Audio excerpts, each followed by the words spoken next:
Glória ao nome de Jesus. Eu queria te cumprimentar com a paz, com o amor que excede em todo entendimento. Amém? Bora pra cima para mais um vídeo, encerramento do nível de número 67. Se é encerramento, hoje é dia de mensagem bíblica, hoje é dia de palavra, viu? Já pega aí a tua Bíblia, abra ela em Lucas, capítulo de número 11. Vamos ler do versículo de número 37 até o 41, tá bom? Uma lição muito importante, é tão importante que era a lição suprema de Cristo. Só para você ver o grau de importância que essa lição ou esse texto tem, inclusive para os nossos dias de hoje. Amém? Já vai pegando aí a tua Bíblia, abra ela em Lucas, capítulo de número 11, versículo de número 37 ao 41 e bora tacar fogo. Enquanto você vai pegando, vou apresentar esse livro aqui, ó.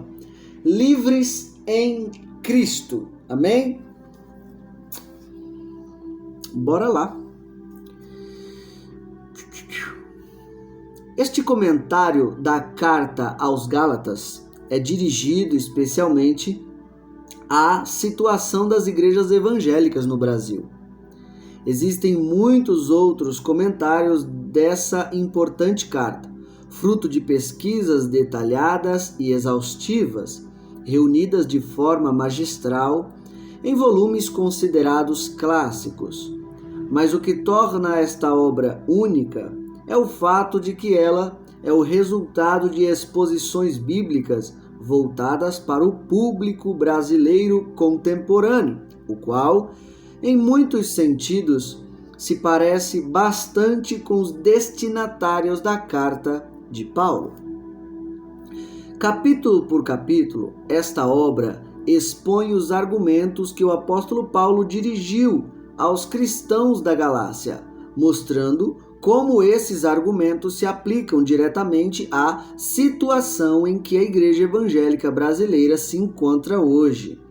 Paulo combateu em sua carta a mensagem de missionários judeus que se diziam cristãos e ensinavam que a salvação não se dava somente pela fé em Cristo Jesus, mas também pela obediência à lei de Moisés, especialmente pela circuncisão, a guarda do sábado e a observância da dieta religiosa dos judeus.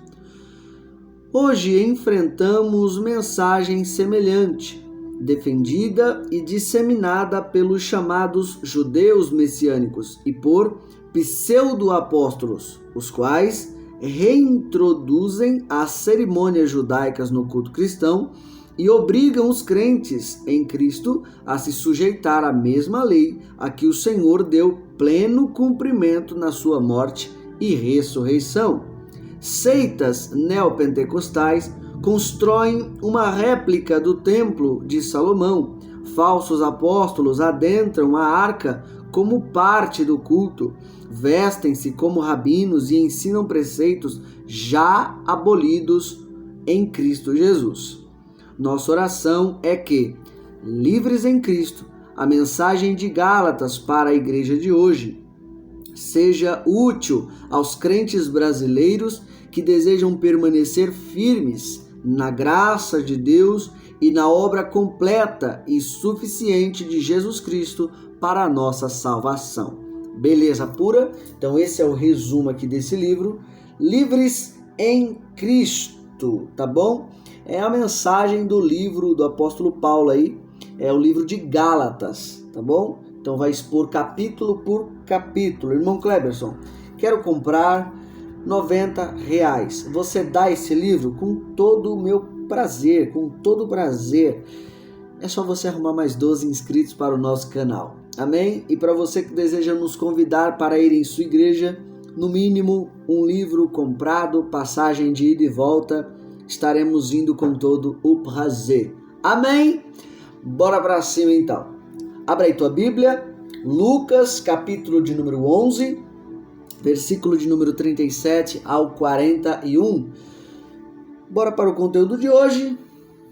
37. O título diz assim, Jesus censura os escribas e os fariseus. 37. E, estando ele ainda falando, rogou-lhe um fariseu que fosse jantar com ele. E entrando, assentou-se à mesa. 38.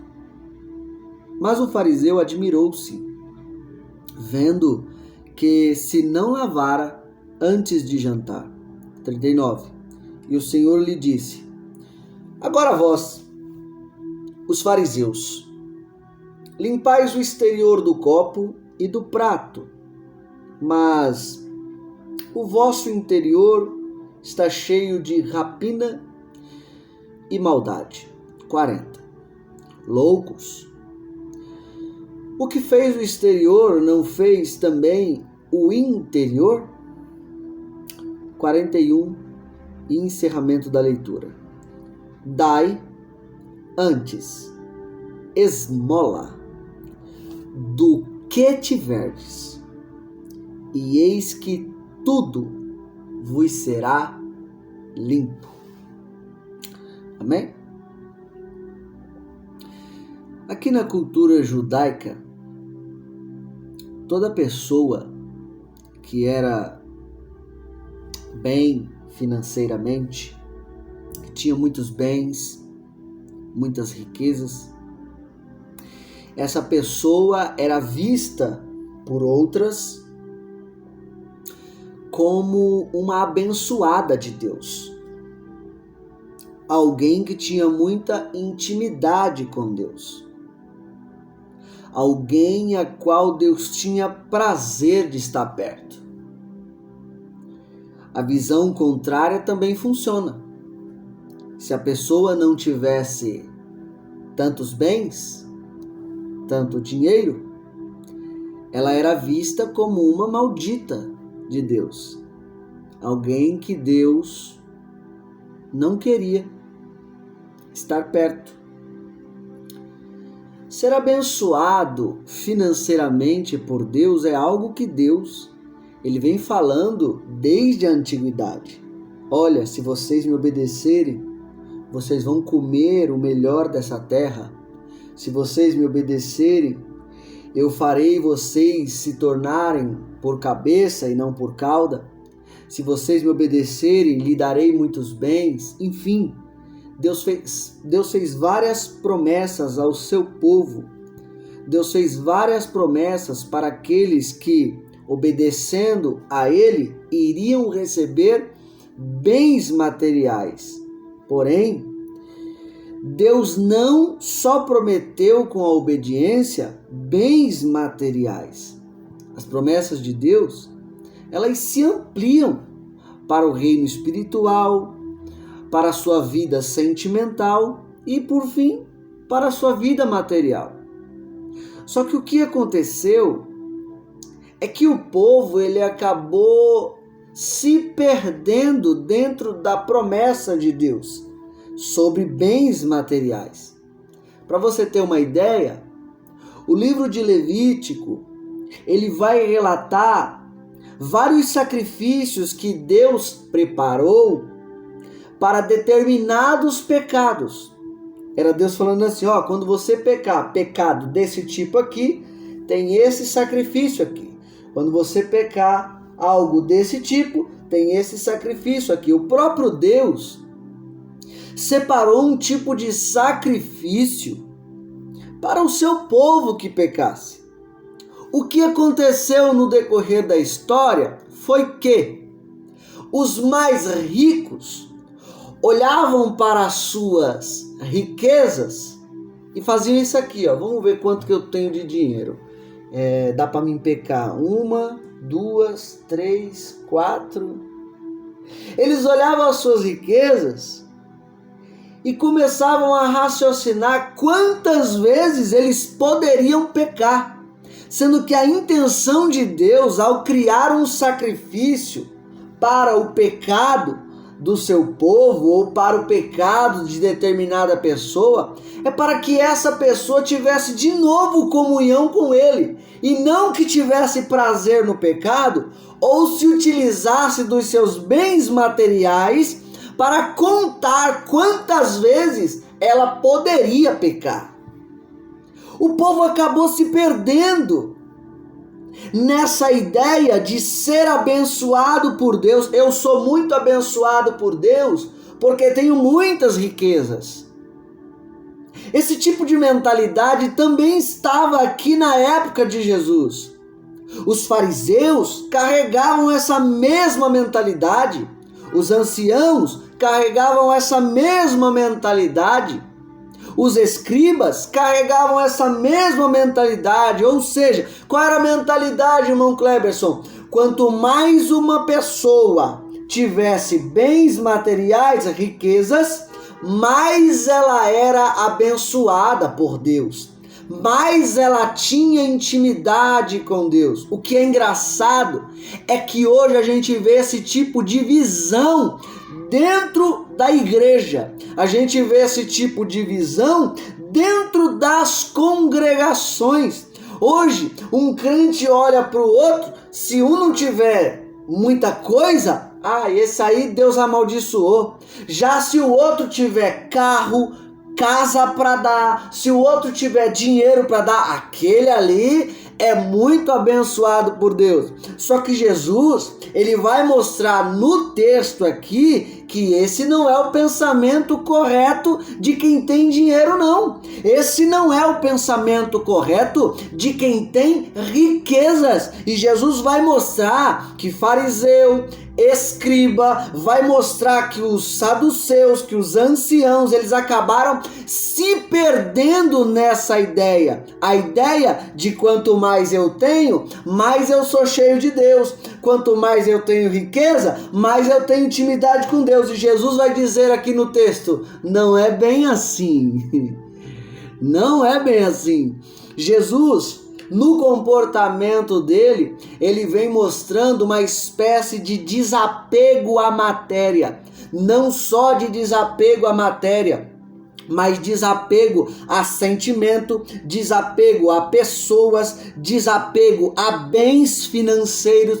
Você vai ver que no Novo Testamento, para você entender pelo menos um pouquinho dos ensinos de Jesus, você tem que olhar na ótica de generosidade, desapego à matéria e ajuda ao próximo, senão você não consegue entender. O que Jesus percebe nos fariseus é que os fariseus, por terem essa mentalidade de quanto mais eu tenho, mais eu sou abençoado por Deus, quanto mais eu tenho, mais intimidade com Deus eu tenho, acabaram tratando dinheiro como Deus e começaram a usar Deus ao seu bel prazer. E Jesus, ele mostra no texto aonde eles se perderam na ideia. Eles se tornaram tão apegados, mas tão apegados aos bens materiais, tão apegados ao seu orgulho, que acabou entrando muita maldade, muita avareza, muita rapina, muita sujeira na religião da época. E Jesus, ele vai ensinar no texto que a generosidade, esse ensino tão simples, mas tão supremo, o desapego à matéria, esse ensino tão simples, só que ao mesmo tempo tão supremo, ele tem o poder de te salvar, ele tem o poder de limpar sua mente, ele tem o poder de limpar sua alma. Quer ver uma coisa? Observa no texto. O texto vai dizer que um fariseu, ele convida Jesus, vamos lá em casa comer alguma coisa, e de repente, olha o que o fariseu vai observar. 38, mas o fariseu admirou-se, vendo que se não lavara antes de jantar, porque era costume deles. Se eles viessem da rua, eles tinham que se lavar, tinham que lavar a mão, tinham que lavar pé, enfim, eles tinham que se lavar. Mas o fariseu, ele observa que Jesus, ele não se lava. E Jesus aqui vai dar um ensinamento para esse fariseu, conhecendo o seu interior e mostrando que a verdadeira preocupação não era a preocupação que ele carregava, mas era outra preocupação. Observe no texto, versículo de número 39. E o Senhor lhe disse, do nada, o fariseu observa, e no 39, Jesus já começa dizendo, olha o que ele diz. E o Senhor lhe disse, agora vós, os fariseus, limpais o exterior do copo e do prato. Por que Jesus ele se utiliza dessa palavra figurada aqui de copo e prato? Porque a verdadeira preocupação dos fariseus só era se preocupar com o exterior, com as coisas de fora. Se preocupavam em se apresentar de forma bonita, se preocupavam em falar bonito, se preocupavam nas suas vestes, se preocupavam nos seus adornos. Mas olha o que Jesus vai dizer: mas o vosso interior está cheio de rapina, sujeira e maldade. E Jesus vai explicar no texto o porquê que eles se encheram de rapina. Por que eles se encheram de maldade? Observe bem, 40, loucos. O que fez o exterior não fez também o interior? Olha o que Jesus está dizendo. O mesmo Deus que fez o exterior de vocês, para vocês andarem desse jeito, foi Ele que disse para vocês andarem desse jeito. Só que Ele também ofereceu regras, Ele também ofereceu mandamentos, Ele também quer que vocês se comportem de outra maneira e não dessa maneira que vocês estão se comportando. Como, Jesus? Dentro de você está cheio de sujeira, dentro de você está cheio de mentira, de maldade, ganância, avareza, orgulho excessivo. Vocês acham que por terem muitas riquezas têm intimidade com Deus, mas eu venho para dizer para vocês, conhecendo o interior de vocês, vocês não têm intimidade nenhuma com Deus. Deus não está próximo de vocês por causa da maldade da sua mente e da sua alma, por causa da sujeira da mente de vocês, da alma de vocês, gerada por esse pensamento avarento. Olha o que Jesus vai dizer no 41 para encerrar: dai antes esmola do que tiverdes, e eis que tudo vos será limpo. Sabe o que Jesus está dizendo? Do mesmo jeito que a avareza sujou vocês, a generosidade tem o poder de limpar vocês. Antes, dai esmola, seja generoso. Só uma parte, Jesus, não de tudo que vocês tiverem, e vocês vão ver que essa maldade que vocês têm na mente e na alma vai ser limpa. Essa sujeira que vocês têm na mente e na alma vai ser limpa. Essa avareza que vocês têm na mente e na alma, ganância, prostituição, tudo que é de ruim está habitando dentro de vocês. Não é à toa que Jesus chamava os fariseus de sepulcros caiados, muito bonitos por fora, mas mortos, podres, sujos por dentro. E Jesus aqui está dando um ensinamento para esses fariseus: comece a ser mais generoso, comece a imitar seu pai, comece a imitar o Deus a qual vocês dizem que serve. Deus é o ser mais generoso que existe. Ele dá pra gente saúde, dá pra gente condições financeiras, dá pra gente o poder de ver, o poder de falar, de cheirar, de andar. Ele dá pra gente muita coisa. Deus é o ser mais generoso que existe. E Jesus está dizendo: imite a Deus, seja generoso também. Tudo que você tiver, distribua para o próximo. E nesse ato, tudo dentro de você vai ser limpo. A sua mente vai ser limpa. A sua alma vai ser limpa. E hoje, aqui eu começo a aplicar essa lição para a sua vida. É uma matemática muito simples para você entender. Quanto mais apegado às coisas, às pessoas e orgulho você estiver, mais triste, mais irado e mais depressivo você vai estar. Quanto mais desapegado às coisas, às pessoas e ao orgulho você estiver, mais alegre, mais equilibrado, muito mais feliz e amoroso você vai estar. Você vai ser um ser que vai transmitir muita luz. Você pode ver.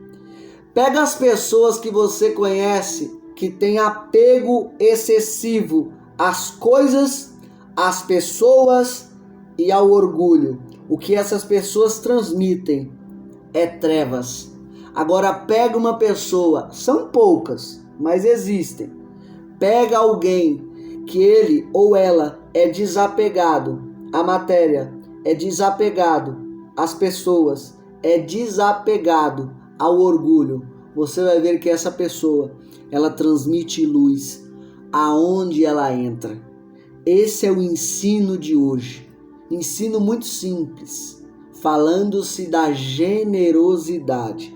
Quanto mais generoso você for, quanto mais generosa você for, mais limpa a tua mente e a tua alma vai estar. Quanto mais avarento você for, quanto mais avarenta você for, mais suja, com muita maldade, a sua mente e a sua alma vai estar. É uma matemática muito simples. Quanto mais generoso, mais parecido com Jesus. Quanto mais avarento, mais longe dele e mais parecido com Satanás. Amém? Esse é o ensino de hoje. Generosidade. Já falei isso em outros vídeos e volto a dizer, tem mais de 70 textos só no Novo Testamento, falando-se de generosidade, desapego à matéria e ajuda ao próximo. E se você estuda a Bíblia um pouquinho, você vai saber que o Antigo Testamento, ele é 3 vezes maior do que o Novo. Se só no Novo tem mais de 70, imagina se juntar os dois. Só para você ver a importância que o nosso Deus deu para o ensino da generosidade e o quanto isso pode ser benéfico para o ser humano. É sua escolha ter a mente e a alma cheia de maldade e de sujeira, ou ter a mente e a alma cheia de bondade, de limpeza e de luz. Generosidade sempre. Amém?